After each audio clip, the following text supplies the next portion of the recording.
Imagínate despertar cada día sabiendo que al menos 5 organizaciones criminales diferentes, cada una con miles de sicarios, tienen la orden específica de ejecutarte en cuanto te encuentren. Que tu propio tío, tu propia sangre, ha puesto precio a tu cabeza. Que el cartel más violento de México, el CJNG, tiene equipos de élite dedicados exclusivamente a cazarte.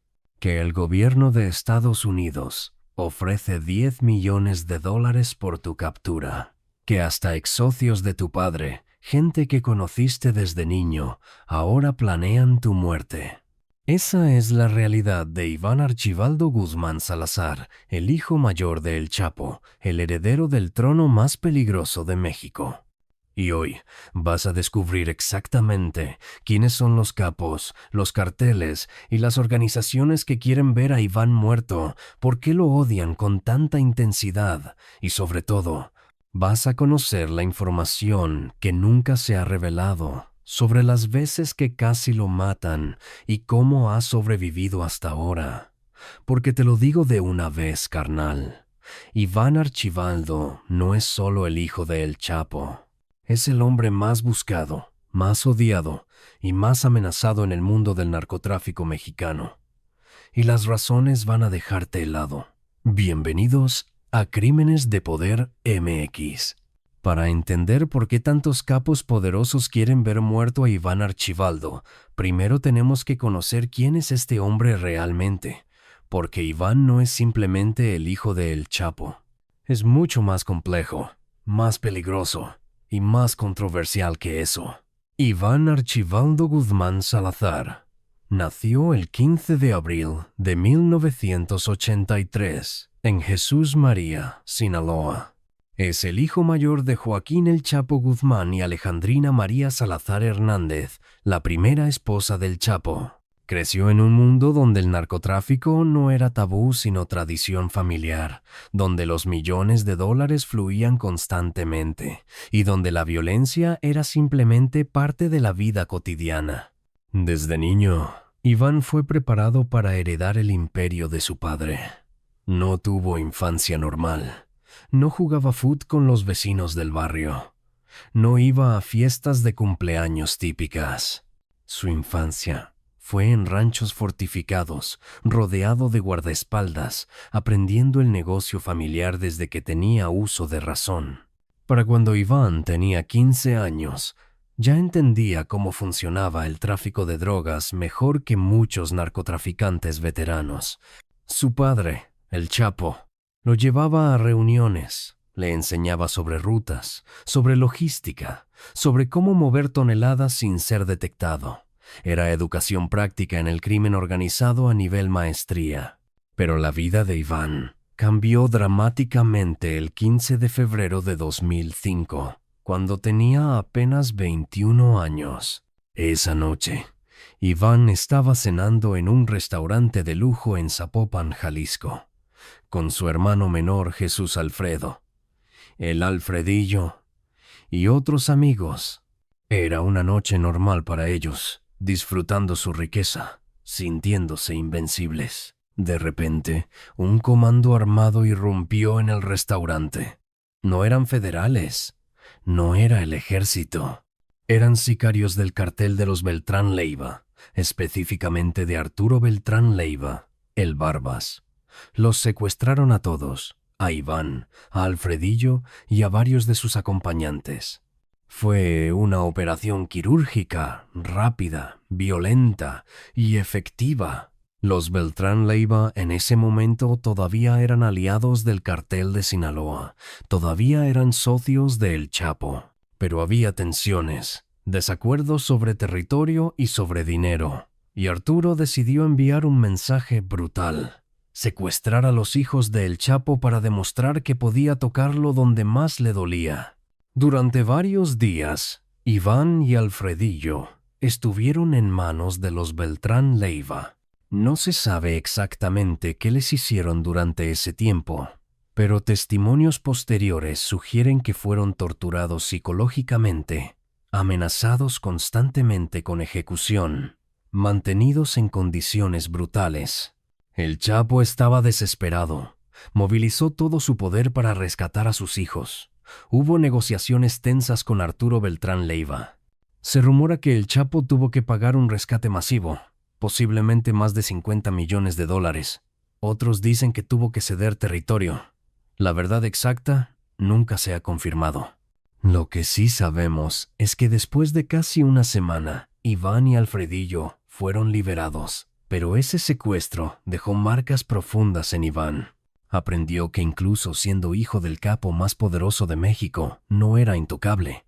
Aprendió que en este mundo, la traición viene de donde menos lo esperas. Y aprendió que para sobrevivir, necesitas ser más brutal que tus enemigos. Después del secuestro, Iván se volvió más paranoico, más violento, más despiadado. Ya no era el hijo consentido jugando a ser narco. Era un hombre que había visto la muerte de cerca y estaba determinado a no volver a estar en posición vulnerable. En 2005, apenas 3 meses después de su liberación, Iván fue capturado por el ejército mexicano en Zapopan. Fue acusado de lavado de dinero y operaciones con recursos de procedencia ilícita. Lo metieron al penal de Puente Grande, la misma prisión de donde su padre había escapado en 2001. Pero Iván no duró mucho tiempo en prisión. En abril de 2008, un juez federal ordenó su liberación por falta de pruebas. Muchos especulan que hubo sobornos masivos, que el cartel de Sinaloa pagó millones para asegurar que las pruebas desaparecieran y que el juez dictaminara a favor de Iván. Así funciona el sistema en México cuando tienes dinero ilimitado. Entre 2008 y 2014, Iván operó en las sombras, aprendiendo el negocio más profundamente, construyendo su propia red de operadores leales a él específicamente, no solo al nombre de su padre. Se volvió especialista en el tráfico de metanfetamina, reconociendo antes que muchos que la meta sería más rentable que la cocaína en el mercado estadounidense. Pero todo cambió cuando el Chapo fue capturado en febrero de 2014. De repente, el imperio que su padre había construido durante décadas necesitaba nuevos líderes. Y ahí entraron los chapitos. Iván Archibaldo, Jesús Alfredo, Ovidio y Joaquín. Los 4 hermanos, todos hijos de El Chapo pero de diferentes madres, se unieron para mantener el control del cartel de Sinaloa. Pero no fue transición pacífica. Ismael El Mayo Zambada, el otro líder histórico del cartel de Sinaloa, también tenía pretensiones de controlar todo. Dámaso López, el licenciado, quien había sido mano derecha de El Chapo, creía que él merecía el liderazgo. Había fragmentación, tensión, guerra interna por el poder. Los chapitos tuvieron que pelear por su posición, y pelearon brutalmente. Demostraron que no eran simplemente hijos privilegiados jugando a narcos. Eran operadores reales, capaces de violencia extrema, de tomar decisiones estratégicas complejas, de mantener lealtad de miles de sicarios. Iván, como el mayor, naturalmente asumió rol de líder entre los hermanos. Era él quien tomaba las decisiones finales, quien negociaba con otros carteles, quien ordenaba ejecuciones cuando era necesario. Su hermano Alfredillo era más bajo perfil, manejaba operaciones financieras. Ovidio se especializó en producción y tráfico de fentanilo. Joaquín, el menor, manejaba operaciones en Sonora.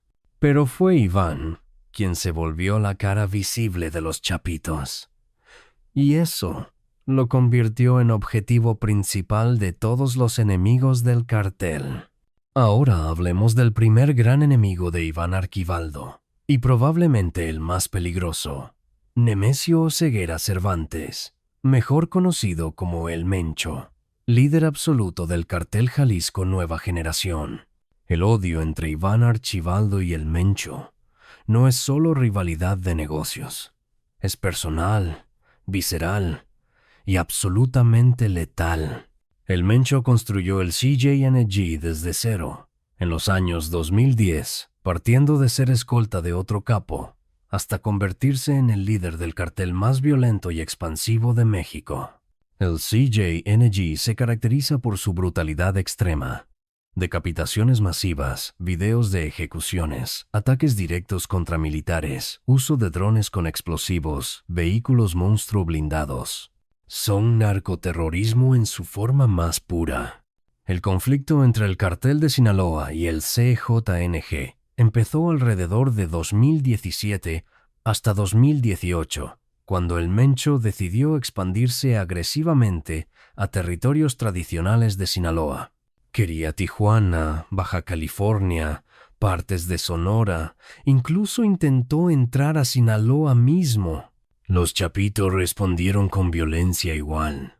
Se desató guerra en múltiples estados: Baja California, Jalisco, Colima, Guanajuato, Zacatecas. Miles de muertos en enfrentamientos directos entre sicarios de ambos carteles. Pero la cosa se puso verdaderamente personal en mayo de 2017, cuando sicarios del CJNG secuestraron a 2 de los hijos de El Chapo en Puerto Vallarta, Jalisco. Espera, ¿otra vez? Sí, carnal. A estos cabrones los secuestran como si nada. Jesús Alfredo Guzmán y Iván Archibaldo estaban en un restaurante de lujo en Puerto Vallarta llamado La Leche, cuando entraron hombres armados del CJNG. Los sacaron del restaurante junto con otras 6 personas. Fue operación atrevida en pleno territorio del Mencho, en Jalisco, su base de poder. Durante horas, nadie supo dónde estaban. El cartel de Sinaloa movilizó todo. Enviaron cientos de sicarios a Jalisco. Amenazaron con guerra total. Hubo comunicaciones directas entre los chapitos restantes y gente cercana a El Mencho. Las negociaciones fueron intensas. Se dice que los chapitos ofrecieron pagar rescate masivo. Otros rumores sugieren que el Mayo Zambada intervino como mediador, amenazando al CJNG con que si mataban a los hijos del Chapo, todo el cartel de Sinaloa, todas sus facciones, se unirían contra el CJNG en guerra total. Finalmente, después de aproximadamente 8 horas, Iván y Alfredillo fueron liberados. El CJNG nunca dio explicación oficial de por qué los dejaron ir. Algunos dicen que el secuestro fue precisamente para demostrar que podían tocarlos, que no eran intocables, pero que matarlos habría causado guerra demasiado costosa. Pero Iván Archibaldo no perdonó. Desde ese momento, la guerra entre él y el Mencho se volvió obsesión personal. Iván ordenó operaciones específicas para golpear al CJNG donde más doliera. Ejecutaron a familiares de líderes del CJNG. Quemaron negocios asociados con el Mencho. Emboscaron células del CJNG en Guanajuato y Zacatecas. Y el Mencho respondió igual. Puso precio específico en la cabeza de Iván Archibaldo. Según inteligencia filtrada, el Mencho ofreció $5 millones a quien le entregara a Iván vivo 3 millones por su cabeza. No solo eso, formó equipos especiales dedicados exclusivamente a localizar y eliminar a los chapitos. Y aquí viene algo absolutamente escalofriante que nunca se ha revelado públicamente. En agosto de 2019, apenas 2 meses antes del Culiacanazo, hubo un intento de asesinato contra Iván Archibaldo que casi tiene éxito. Iván estaba en un rancho en las afueras de Culiacán con un grupo pequeño de guardaespaldas, quizás 15 hombres. Creía que estaba seguro porque el rancho era ultra secreto. Solo su círculo más íntimo conocía la ubicación. Pero alguien lo delató. Un comando de más de 50 sicarios del CJNG, equipados con armamento de guerra, Barrett, 50, lanzagranadas, chalecos antibalas nivel 4, rodeó el rancho en plena noche. Tenían la misión específica: matar a Iván Archibaldo. Lo que siguió fue una batalla de 3 horas. Los guardaespaldas de Iván Superados numéricamente, pelearon desesperadamente, dando tiempo para que llegaran refuerzos. Iván personalmente agarró un rifle de asalto y disparó desde ventanas fortificadas del rancho. Murieron 12 de sus 15 guardaespaldas. Él sobrevivió con 2 heridas de bala, una en el hombro, otra que rozó su costado. Finalmente llegaron refuerzos masivos del cartel de Sinaloa y el comando del CJNG tuvo que retirarse. El gobierno mexicano nunca reportó este enfrentamiento. Los cuerpos fueron enterrados en fosas clandestinas. Las familias de los guardaespaldas muertos recibieron dinero para mantener silencio. Pero Iván supo en ese momento que el Mencho no pararía hasta verlo muerto. Y tomó la decisión de volverse aún más paranoico, más brutal, más letal. Esta revelación muestra qué tan cerca ha estado Iván de la muerte. No es paranoia injustificada. El CJNG realmente ha intentado matarlo múltiples veces y seguirán intentando. Después de ese ataque, Iván cambió completamente su operación de seguridad. Ya no confía en grupos grandes de guardaespaldas porque son más fáciles de infiltrar. Ahora opera con células pequeñas de 4 hasta 5 hombres ultraleales, normalmente familiares o gente que conoce desde niño. Cambia de ubicación constantemente, a veces 2 o 3 veces al día. Nunca duerme 2 noches en el mismo lugar. Usa contravigilancia extrema. Tiene equipos dedicados solo a detectar si está siendo rastreado. Emplea tecnología antidrón porque sabe que el CJNG usa drones para vigilancia. Ha invertido millones en sistemas de comunicación encriptados que cambian códigos cada 24 horas. Y más importante, Iván ha respondido con violencia escalada contra el CJNG. Entre 2019 y 2024, el cartel de Sinaloa ha ejecutado a más de 200 miembros confirmados del CJNG en diferentes estados. No son solo sicarios de bajo nivel. Han eliminado a comandantes regionales, a encargados de rutas, a operadores financieros. En Zacatecas particularmente, la guerra es brutal. El CJNG intenta controlar el estado porque es estratégico para mover droga hacia el norte. Pero los chapitos, bajo liderazgo de Iván, han peleado cada metro de territorio.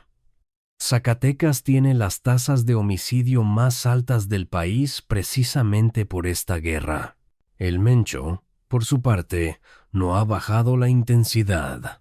En videos filtrados de reuniones internas del CJNG, se escucha a El Mencho dando instrucciones específicas. No importa cuánto cueste, no importa cuánta gente tengamos que sacrificar. Los hijos del Chapo tienen que caer, especialmente Iván. Él es la cabeza. Si cae Iván, los chapitos se desmoronan. Y tiene razón en cierto sentido. Iván es el pegamento que mantiene unidos a los chapitos. Si él cae, hay alta probabilidad de que Alfredillo, Ovidio y Joaquín empiecen a pelear entre sí por el poder. El CJNG lo sabe, y por eso Iván es el objetivo principal. Pero hay otro enemigo igual de peligroso para Iván Archibaldo, y este viene desde dentro del mismo cartel de Sinaloa. Hablemos de la fractura con la facción de Ismael El Mayo Zambada.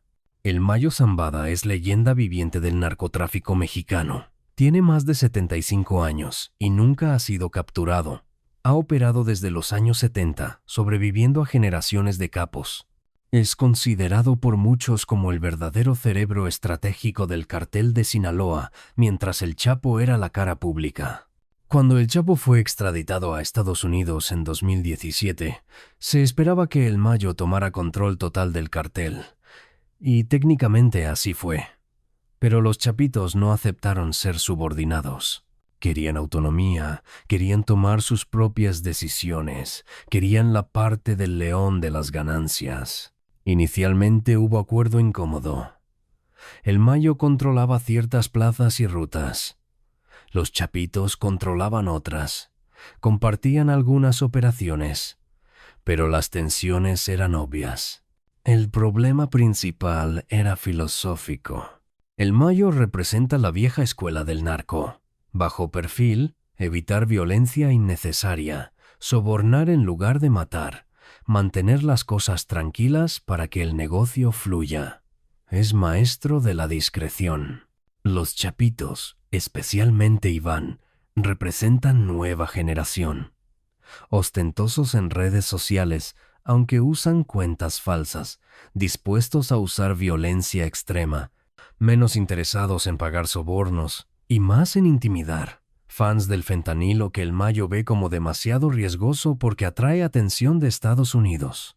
Estas diferencias filosóficas crearon fricción constante, y la fricción eventualmente se convirtió en conflicto abierto.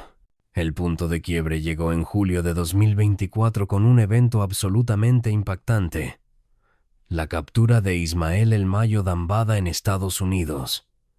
Pero no fue captura normal, fue traición. Según la versión del mismo Mayo Zambada presentada en corte estadounidense, él fue engañado por Joaquín Guzmán López, uno de los chapitos. Joaquín supuestamente invitó a El Mayo a una reunión en Sinaloa para discutir conflictos internos del cartel. El Mayo, confiando en el hijo de su antiguo socio y amigo El Chapo, aceptó. Pero era trampa. Cuando El Mayo llegó al punto de reunión, fue sometido por sicarios. Lo metieron en avioneta y lo llevaron contra su voluntad a Estados Unidos, donde fue entregado a autoridades. Joaquín Guzmán López se entregó simultáneamente, aparentemente como parte de negociación con fiscales estadounidenses. La traición fue monumental. El Mayo Zambada, el capo que nunca había sido capturado en 50 años de carrera criminal, fue entregado por el hijo de su mejor amigo y socio. La reacción en Sinaloa fue inmediata y violenta. Los hijos de El Mayo, Ismael Zambada, Siqueiros, El Mayito Flaco, Vicente Zambada, aunque está preso en USA, y Serafín Zambada, declararon guerra contra los chapitos. Acusaron directamente a Iván Archibaldo de haber ordenado la traición a su padre. Culiacán se convirtió en zona de guerra. Durante semanas en julio, agosto, septiembre de 2024, hubo balaceras diarias, retenes de ambos bandos en diferentes colonias, ejecuciones públicas de miembros de la facción rival, secuestros masivos, bloqueos de carreteras con vehículos incendiados. La población civil quedó atrapada. Escuelas cerraron. Negocios cerraron. Miles de familias huyeron de Culiacán. Era guerra civil dentro del cartel de Sinaloa, exactamente lo que todos los enemigos del cartel habían esperado durante años. Y ahora viene la revelación, que cambia completamente nuestra comprensión de lo que realmente pasó. Según fuentes de inteligencia mexicana que filtraron información en octubre de 2024, la traición a El Mayo no fue decisión impulsiva de Joaquín Guzmán López. Fue operación planeada durante meses por Iván Archibaldo. La razón: Iván descubrió que El Mayo estaba negociando en secreto con el gobierno estadounidense. El Mayo, viendo que el fentanilo estaba trayendo demasiada presión de Estados Unidos, supuestamente estaba considerando entregar a los chapitos a cambio de inmunidad para él y sus hijos. Iván se enteró de estas negociaciones a través de un infiltrado en el círculo cercano del Mayo. Tomó la decisión de golpear primero. Si El Mayo los iba a traicionar, ellos lo traicionarían primero. Usaron a Joaquín, el hermano menor, como cebo porque El Mayo no sospecharía de él. Y funcionó. Pero el costo ha sido descomunal. Ahora Iván no solo tiene guerra con el CJNG, sino también con la facción más poderosa dentro de su propio cartel. Los hijos del Mayo tienen recursos masivos, miles de sicarios leales, control de rutas cruciales, y quieren venganza absoluta contra Iván. El Mayito Flaco ha puesto precio de $10 millones por la cabeza de Iván Archibaldo. Es la recompensa más alta que un cartel mexicano ha puesto sobre otro narco mexicano en la historia. Esta revelación explica por qué la violencia en Sinaloa ha sido tan intensa. No es simplemente lucha de poder, es venganza personal. Los Zambada sienten que Iván traicionó a un hombre que fue leal al Chapo durante décadas, que ayudó a los chapitos cuando eran jóvenes inexpertos, que los protegió cuando otros querían eliminarlos. Y ahora quieren sangre. La guerra, Chapitos versus Zambada, ha fragmentado completamente al cartel de Sinaloa. Sicarios que antes eran hermanos de armas, ahora se matan entre sí. Rutas de tráfico están en caos porque algunos tramos son controlados por chapitos y otros por Zambada y no cooperan. Para Iván específicamente, esto ha multiplicado exponencialmente su nivel de peligro. Ahora tiene que cuidarse no solo de enemigos externos como el CJNG, sino de gente que conoce exactamente cómo opera, dónde suele estar, quiénes son sus contactos. El Mayito Flaco conoce las casas de seguridad que Iván usa, conoce sus rutas favoritas, conoce a su gente. Es pesadilla de seguridad. Y por eso Iván ha tenido que volverse casi fantasma. Hay periodos de semanas donde nadie, ni siquiera algunos de sus hermanos, saben exactamente dónde está. Pero la lista de enemigos de Iván no termina ahí. Hay un tercer enemigo, que es quizás el más doloroso emocionalmente. Su propio tío, Aureliano Guzmán Loera, conocido como El Guano. El Guano es hermano menor de El Chapo. Durante años operó bajo el mando de su hermano mayor, controlando operaciones en la Sierra de Sinaloa, en Badiraguato específicamente. Era leal, efectivo, respetado. Pero cuando el Chapo fue extraditado, el Guano esperaba que sus sobrinos lo respetaran como figura de autoridad, como el hermano de su padre, casi como padre sustituto. No pasó. Iván y sus hermanos básicamente ignoraron a El Guano. No lo consultaban para decisiones importantes. No le daban parte proporcional de las ganancias que el tío consideraba merecer. Lo trataban como operador de nivel medio en lugar de como familia directa del Chapo. El Guano se sintió humillado y traicionado. En su mente, él había sido leal al Chapo durante décadas, había ido a prisión por su hermano, había peleado guerras por el cartel, y ahora estos mocosos malcriados lo despreciaban. La tensión explotó en conflicto abierto alrededor de 2022. El Guano declaró independencia operativa.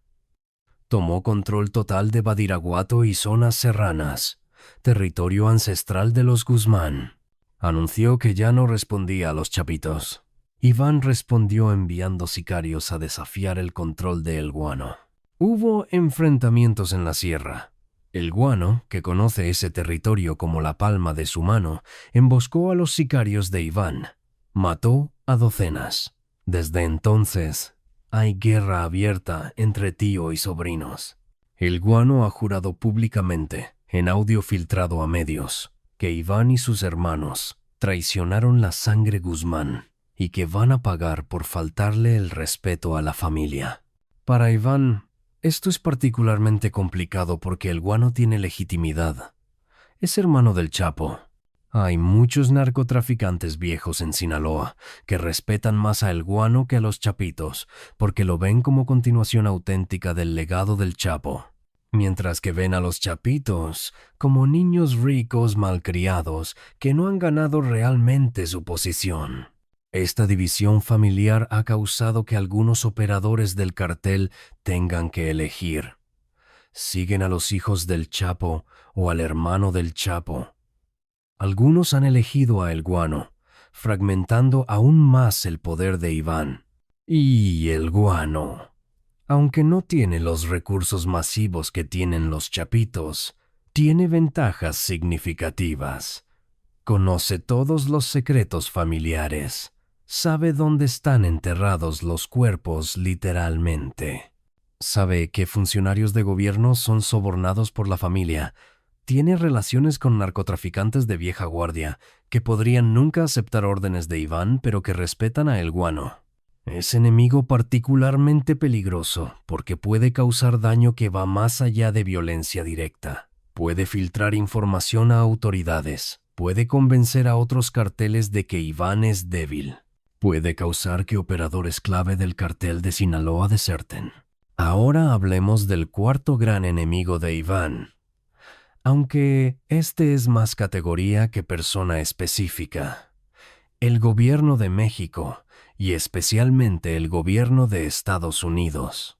Estados Unidos ha puesto precio de $10 millones por información que lleve a la captura de Iván Archibaldo. Es una de las recompensas más altas que el Departamento de Estado estadounidense ofrece por cualquier criminal en el mundo. ¿Por qué tanto dinero por Iván específicamente? Porque Estados Unidos lo considera directamente responsable de la epidemia de fentanilo que está matando a más de 100,000 estadounidenses al año. Los Chapitos, bajo liderazgo de Iván, industrializaron la producción de fentanilo en México. Construyeron laboratorios masivos en Sinaloa, capaces de producir toneladas mensuales. Importan precursores químicos desde China. Tienen químicos chinos y mexicanos trabajando para perfeccionar la fórmula. Y luego trafican el fentanilo hacia Estados Unidos en cantidades masivas. El fentanilo es 50 veces más potente que la heroína. Una dosis del tamaño de 2 granos de sal puede matar a un adulto. ¿Y los Chapitos? Lo están produciendo en escala industrial, mezclándolo con heroína, con cocaína, prensándolo en pastillas falsas que parecen Xanax o Percocet. Miles de estadounidenses mueren cada mes por sobredosis de fentanilo producido por el cartel de Sinaloa. Y el gobierno estadounidense ha identificado a Iván Archibaldo como uno de los principales responsables. Por eso la DEA, el FBI, la Marshal Service, todos tienen equipos dedicados exclusivamente a localizar a Iván. Tienen tecnología satelital rastreando sus comunicaciones. Tienen informantes dentro del cartel. Ofrecen acuerdos de cooperación a cualquiera dispuesto a traicionarlo. Y Estados Unidos ha demostrado que puede alcanzar objetivos en territorio mexicano. Capturaron a El Chapo 2 veces. Recientemente capturaron o les entregaron a El Mayo Zambada. Tienen capacidad operativa real en México a través de agentes encubiertos, de tecnología de vigilancia y de cooperación con facciones del gobierno mexicano. Para Iván, Estados Unidos representa amenaza existencial. Si lo capturan, no va a prisión mexicana, donde podría eventualmente escapar o sobornar su salida. Va directo a extradición a Estados Unidos, donde enfrentaría cadena perpetua más 30 años como mínimo, sin posibilidad de reducción de sentencia significativa. Y a diferencia de su padre, Iván no tiene las mismas conexiones políticas profundas. El Chapo había cultivado relaciones con políticos durante décadas. Iván es de nueva generación. Tiene menos experiencia navegando la política mexicana. El gobierno de México también lo busca, aunque con menos intensidad que Estados Unidos. El presidente actual, Andrés Manuel López Obrador, implementó política de abrazos no balazos, que básicamente significa evitar confrontación directa con carteles. Pero eso no significa que Iván esté completamente seguro. Hay facciones dentro del ejército mexicano, de la Marina, de la Guardia Nacional, que quieren capturarlo. Algunos por genuino sentido de deber. Otros porque saben que capturar a Iván los haría héroes ante Estados Unidos y probablemente recibirían recompensas o ascensos. Y luego está el hecho de que no todos los funcionarios mexicanos están sobornados por el cartel de Sinaloa. Algunos son sobornados por el CJNG. Algunos por la facción Zambada. Esos funcionarios estarían felices de facilitar la captura de Iván si beneficia a sus verdaderos patrones. Iván vive sabiendo que hay literalmente miles de agentes gubernamentales, tanto mexicanos como estadounidenses, buscándolo activamente. Drones sobrevuelan Sinaloa constantemente. Satélites rastrean patrones de movimiento. Algoritmos de inteligencia artificial analizan comunicaciones interceptadas buscando su voz, su patrón de habla. Es nivel de vigilancia que haría imposible la vida para persona normal. Pero Iván ha aprendido a vivir así.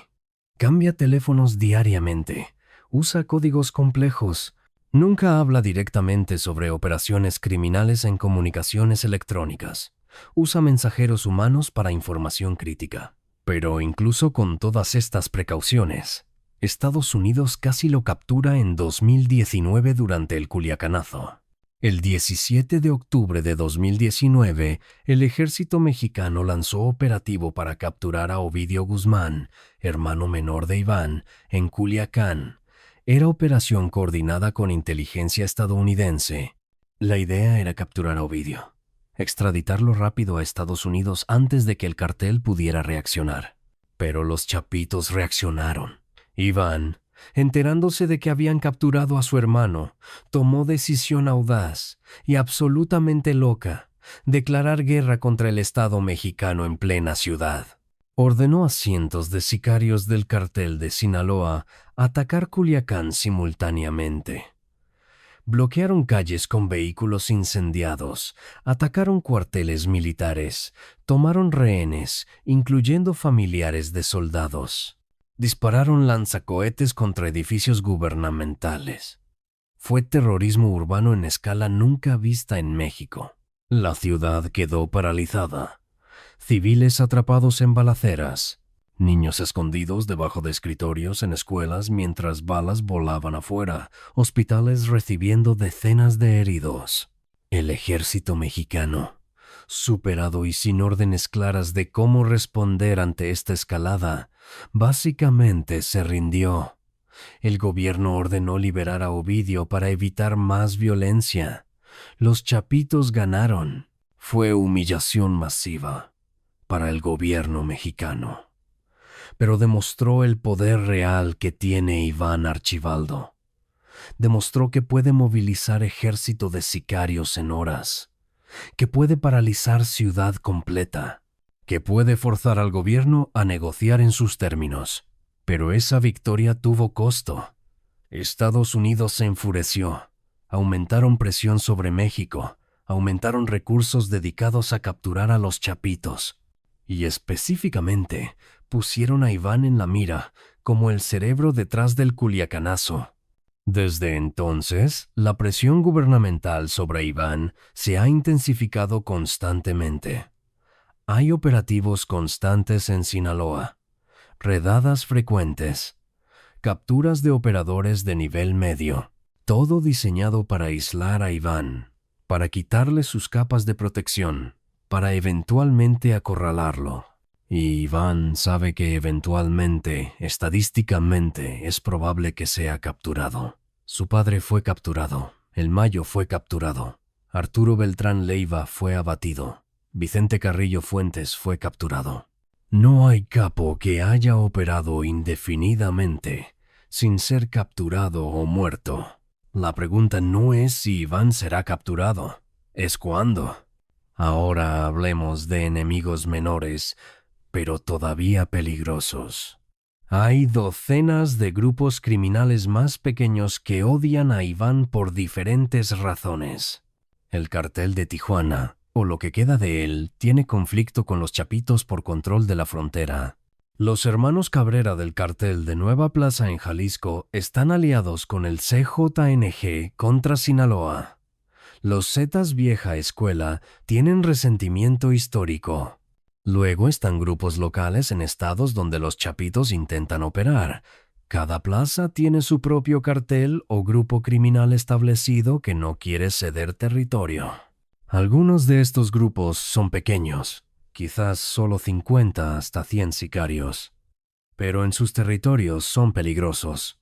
Para Iván, cada uno de estos grupos menores representa amenaza potencial. No pueden destruirlo directamente, pero pueden complicar operaciones, pueden emboscar convoyes, pueden matar operadores clave. Y hay también el factor de oportunismo.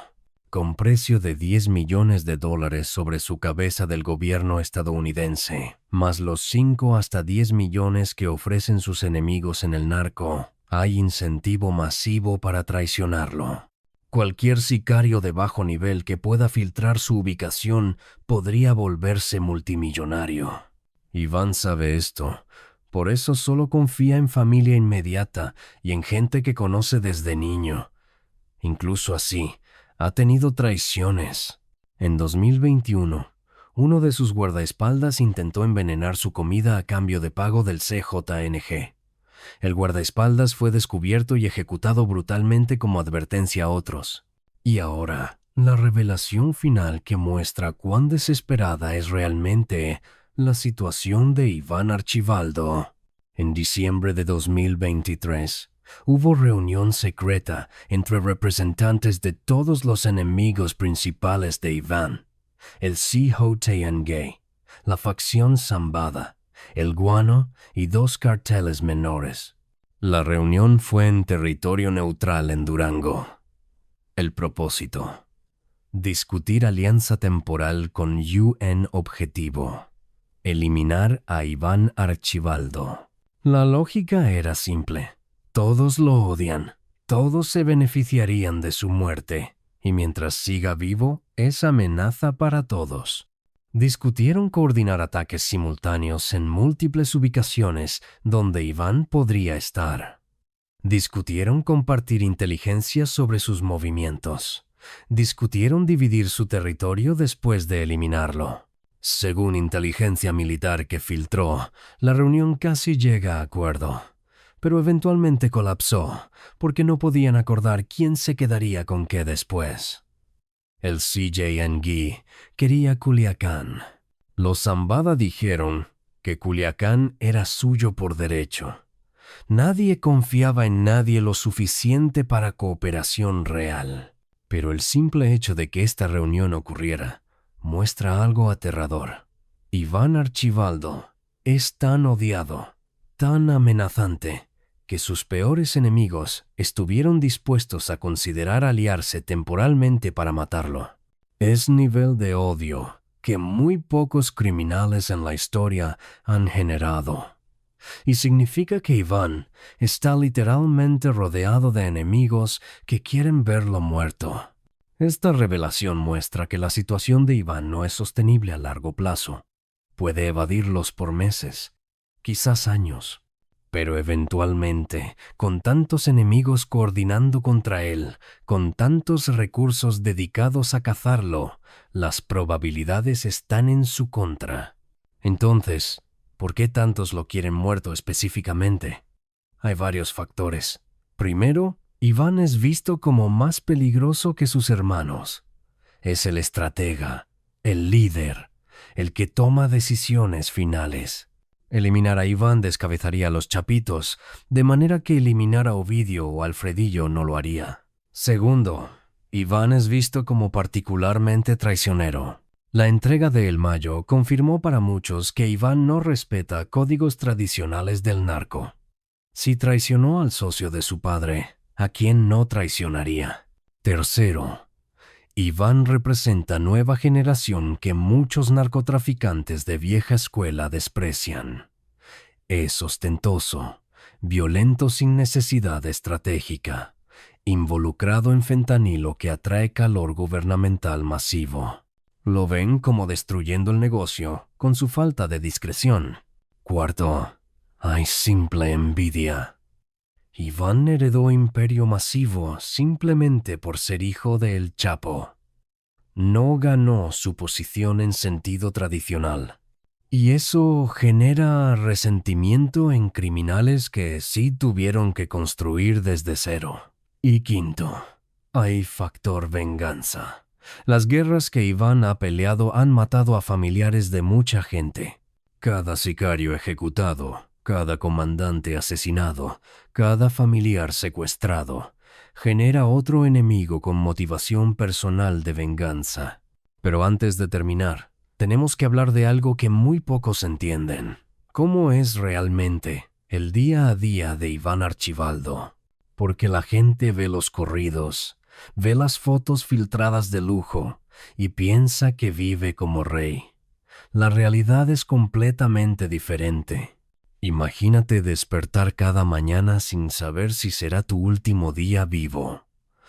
Imagínate que cada comida tiene que ser probada por alguien más primero en caso de veneno. Que cada vehículo tiene que ser revisado por explosivos antes de subirte. Que no puedes ver a tus hijos cuando quieres porque visitarlos los pondría en peligro. Esa es la vida real de Iván Archibaldo. Vamos a hablar de su familia, porque esto también lo hace vulnerable de maneras que sus enemigos explotan constantemente. Iván está casado y tiene hijos. No voy a mencionar nombres específicos de su esposa e hijos por razones obvias. No merecen ser objetivos solo por parentesco. Pero lo que sí podemos decir es que esta familia vive en constante peligro. Sus hijos no van a escuelas normales. Obviamente, tienen tutores privados que vienen a casas de seguridad rotativas. No pueden tener amigos normales. No pueden ir a fiestas de cumpleaños. No pueden tener cuentas de redes sociales. Su infancia es tan anormal como lo fue la de Iván. Y él lo sabe. Según gente cercana al círculo, Iván ha expresado culpa por el tipo de vida que sus hijos tienen que vivir. Sabe que los está condenando al mismo destino que él tuvo, crecer en mundo de violencia, paranoia y eventualmente tener que entrar al negocio familiar porque no conocen otra cosa. Su esposa vive separada de él la mayor parte del tiempo por seguridad. Si Iván está con ella, la convierte en objetivo. Entonces pasan semanas, a veces meses sin verse. Se comunican a través de intermediarios, usando códigos, nunca directamente. Y sus enemigos lo saben. El CJNG específicamente ha amenazado a su familia múltiples veces.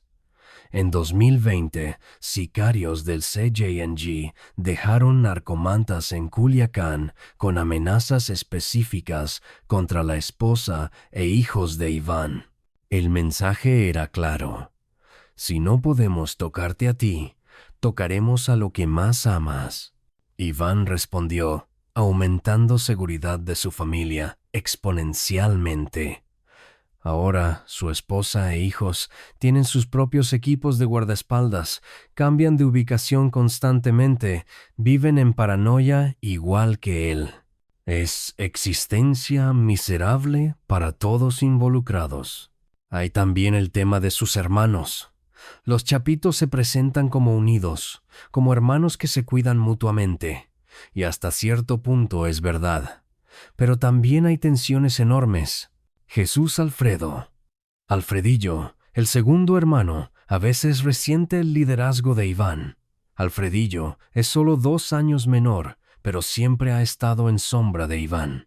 Es el hermano menos visible públicamente, lo cual es estrategia inteligente, pero también significa menos reconocimiento.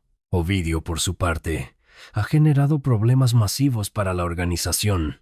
Su captura y liberación en el Culiacanazo de 2019 fue humillación para el gobierno mexicano, pero también puso enorme presión sobre los chapitos. Luego su captura nuevamente en enero de 2023, que resultó en otro Culiacanazo con más de 30 muertos, ha hecho que Iván tenga que invertir recursos enormes en intentar negociar liberación, o al menos evitar extradición de Ovidio. Joaquín, el menor, es el que traicionó a El Mayo según versión oficial. Eso ha creado tensión porque algunos dentro del cartel cuestionan si Joaquín tomó esa decisión por sí mismo o si Iván lo ordenó y luego dejó que Joaquín cargara con la culpa. Estas tensiones internas entre hermanos son peligrosas. Si los chapitos se fragmentan, si empiezan a pelearse entre sí, su poder colapsa completamente. Sus enemigos lo saben y constantemente intentan crear divisiones. Filtran información falsa sobre que uno de los hermanos está considerando traicionar a los otros. Ofrecen tratos individuales a cada hermano para crear paranoia. Iván tiene que invertir energía constante, manteniendo unidad entre sus hermanos, lo cual es agotador mental y emocionalmente. Ahora hablemos de dinero, porque la gente asume que Iván es multimillonario que vive en lujo absoluto. La realidad es más complicada. Sí, Iván tiene acceso a cantidades masivas de dinero. El cartel de Sinaloa bajo los Chapitos genera estimadamente entre 3 y 5 mil millones de dólares anuales, pero eso no significa que Iván tenga todo ese dinero para él personalmente. Primero, tiene que pagar a miles de personas: sicarios, halcones, cocineros de droga, químicos, pilotos, transportistas, funcionarios corruptos, abogados. La nómina mensual del cartel probablemente supera 50 millones de dólares. Eso sale de las ganancias. Segundo, tiene que reinvertir constantemente en el negocio, comprar precursores químicos para fentanilo, comprar cocaína de Colombia, construir laboratorios, comprar armas, mantener flota de vehículos. Todo eso cuesta. Tercero, tiene que pagar por la guerra.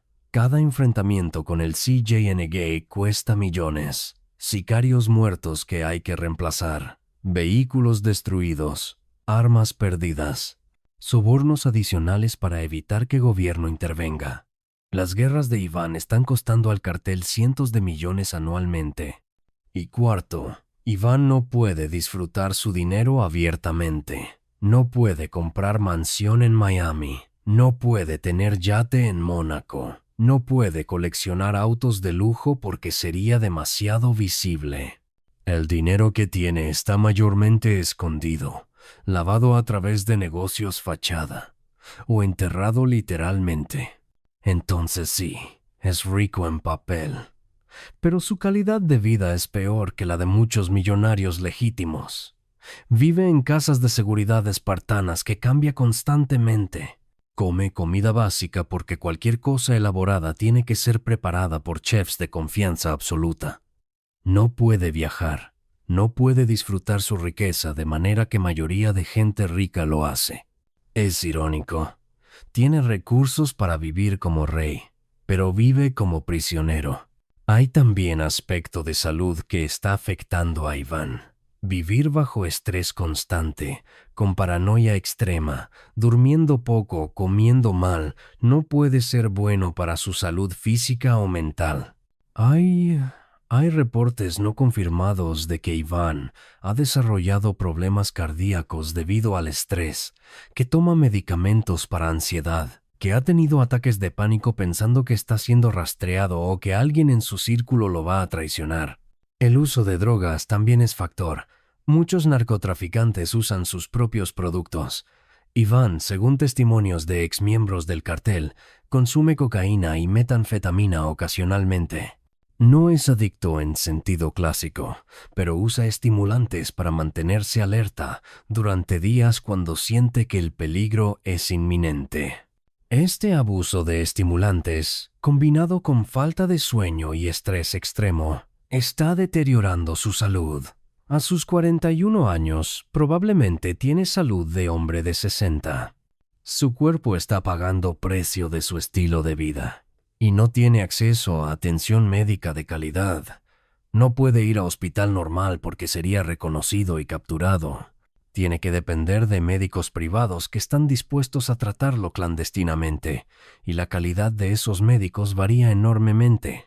Hubo incidente en 2022 donde Iván tuvo infección seria, posiblemente apendicitis, y tuvo que ser operado en rancho clandestino por cirujano que no era especialista adecuado. Casi muere de complicaciones postoperatorias porque no había equipo médico apropiado disponible. Entonces no solo está en riesgo de ser asesinado por enemigos o capturado por gobierno, también está en riesgo de morir por condiciones médicas tratables porque no puede acceder a sistema de salud normal. Es vida de supervivencia constante, no de lujo. Ahora hablemos de comparaciones históricas, porque Iván no es el primer narcotraficante en tener múltiples enemigos poderosos queriendo verlo muerto. Pablo Escobar, enfrentó situación similar en sus últimos años. Tenía guerra contra el cartel de Cali, contra los Pepes, grupo paramilitar creado específicamente para cazarlo, contra el gobierno colombiano y contra Estados Unidos. Eventualmente, esa coalición de enemigos lo encontró y lo mató en diciembre de 1993. La diferencia es que Escobar peleó abiertamente. Usaba bombas contra edificios gubernamentales, asesinaba a políticos, declaraba guerra pública. Iván es más cuidadoso, más discreto, pero el resultado probablemente será similar. Eventualmente, cuando tienes tantos enemigos, pierdes. Amado Carrillo Fuentes, el Señor de los Cielos, enfrentó enemigos múltiples en los 90 segundos y murió en 1997 durante cirugía plástica, que supuestamente era para cambiar su apariencia y escapar de sus perseguidores. Nunca se confirmó si fue complicación real o si fue asesinado durante la cirugía. Arturo Beltrán Leiva, como ya mencionamos, fue casado y muerto en operativo de la Marina en 2009. Tenía guerra contra el Chapo, contra el gobierno. Eventualmente todos sus enemigos convergieron y lo eliminaron. El patrón es claro. Narcotraficantes con múltiples enemigos poderosos eventualmente caen. La única variable es cuánto tiempo tardan. Iván ha durado más que muchos esperaban. Pero las apuestas en el mundo del narco son que no llegará a 2027 libre. O será capturado o será muerto. Las probabilidades aumentan cada mes. Y hay factor adicional que no hemos discutido completamente. La próxima generación. Los hijos de Iván eventualmente crecerán y enfrentarán decisión. ¿Continuar el negocio familiar o intentar salir? Históricamente, casi nadie sale. El dinero es demasiado, las conexiones son demasiado profundas, no conocen otra vida. Entonces estamos viendo formación de tercera generación de Guzmán en el narcotráfico. El Chapo fue primera generación. Iván y los Chapitos son segunda generación. Los hijos de los Chapitos serán tercera generación. Y cada generación es más violenta, menos estratégica, más impulsiva que la anterior. El Chapo al menos tenía cierta visión de largo plazo. Iván es más reactivo. ¿Qué será la siguiente generación? ¿Aún más brutal? ¿Completamente desconectada de consecuencias? Es ciclo que no tiene fin a menos que algo fundamental cambie en México, ya sea legalización de drogas, reforma completa del sistema judicial o intervención internacional masiva. Ninguna de esas cosas parece probable en futuro cercano. Entonces, Iván Archibaldo es simplemente siguiente capítulo en historia interminable de violencia de narcotráfico mexicano. Cuando caiga, habrá otro, y otro, y otro. Y mientras tanto, la gente común en México paga el precio. Cada día hay familias destruidas por esta violencia. Cada día hay niños que quedan huérfanos. Cada día hay comunidades que pierden esperanza porque la violencia es constante y el gobierno es incapaz o no está dispuesto a detenerla. Iván Archibaldo y sus enemigos no son personajes de videojuego o de película. Son personas reales causando sufrimiento real a millones de mexicanos. Y esa es la verdad que los corridos y las series de Netflix a menudo omiten. La vida de Iván no es glamorosa. Es miserable, paranoica, violenta y probablemente será corta. Sus enemigos no son honorables guerreros. Son criminales igualmente brutales, peleando por dinero y poder. Y las víctimas no son solo ellos. Son todos los civiles atrapados en medio. Esa es la realidad del narcotráfico moderno mexicano. Y Iván Archibaldo es actualmente el ejemplo más prominente de todo lo que está mal con este sistema. Si hay lección que sacar de esta historia, es que el narcotráfico no ofrece victoria real para nadie. Incluso los que ganan temporalmente, como Iván hasta ahora, viven en prisión psicológica, esperando el día que todo colapse. Y para audiencia que nos ve, especialmente jóvenes que quizás romantican esta vida por corridos y redes sociales, esto es la realidad. No es gloria, es sufrimiento, paranoia y muerte casi segura. Cualquiera que te diga diferente está mintiendo o tratando de reclutarte. La historia de Iván Archibaldo es advertencia, no inspiración. Es demostración de que incluso con todos los recursos del mundo, si eliges este camino, terminarás muerto o en prisión y habrás causado sufrimiento masivo en el proceso. Y esa es la verdad más importante de todas. Entonces, ¿cuánto tiempo le queda a Iván Archibaldo? Honestamente, carnal, no mucho. Las estadísticas están contra él. Su padre duró décadas, pero eventualmente fue capturado. El Mayo duró 50 años, pero fue capturado. Arturo Beltrán Leiva fue abatido. Los capos no duran para siempre. Iván tiene quizás 42 años ahorita. Si tiene suerte extrema y es increíblemente cuidadoso, quizás puede operar otros 5 hasta 10 años. Pero más probable es que sea capturado o muerto en próximos 2 hasta 3 años. Las probabilidades aumentan cada día. Cada enemigo nuevo, cada traidor potencial, cada operativo gubernamental, cada avance en tecnología de vigilancia, todo se acumula contra él. Y a diferencia de su padre que podía esconderse en la sierra donde la tecnología era menos efectiva, Iván vive en era de drones, satélites, inteligencia artificial, vigilancia ubicua. Es exponencialmente más difícil esconderse ahora que en los 90 segundo o 2000 segundo.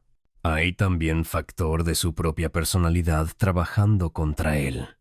Iván es impulsivo, orgulloso. A veces toma decisiones emocionales en lugar de estratégicas. Su padre, aunque brutal, era calculador. Iván es más reactivo, y eso crea vulnerabilidades.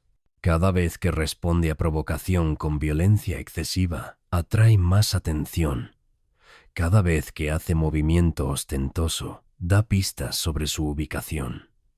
Cada vez que confía en persona nueva, arriesga traición. El costo psicológico también debe ser masivo. Vivir sabiendo que docenas de organizaciones y miles de personas quieren matarte, que no puedes confiar en casi nadie, que cada día podría ser el último, eventualmente te desgasta mentalmente.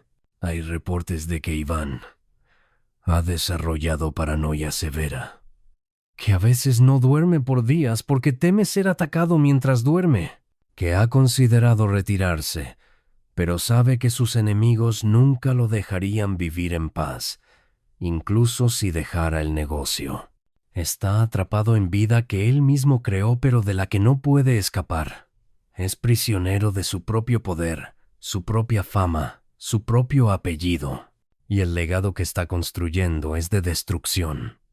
No de innovación como su padre, no de longevidad como el Mayo, sino de guerra, fragmentación, traición y violencia sin propósito estratégico claro más allá de sobrevivir otro día. Esto ha sido Crímenes de Poder MX. Gracias por quedarte hasta el final de esta investigación sobre el hombre más odiado en el narcotráfico mexicano. Si este video te impactó, si entendiste algo nuevo sobre la realidad brutal detrás de los corridos y las leyendas, dale like, suscríbete y comparte. La verdad debe contarse, no para glorificar, sino para entender la tragedia que vivimos. Nos vemos en el próximo video, carnal.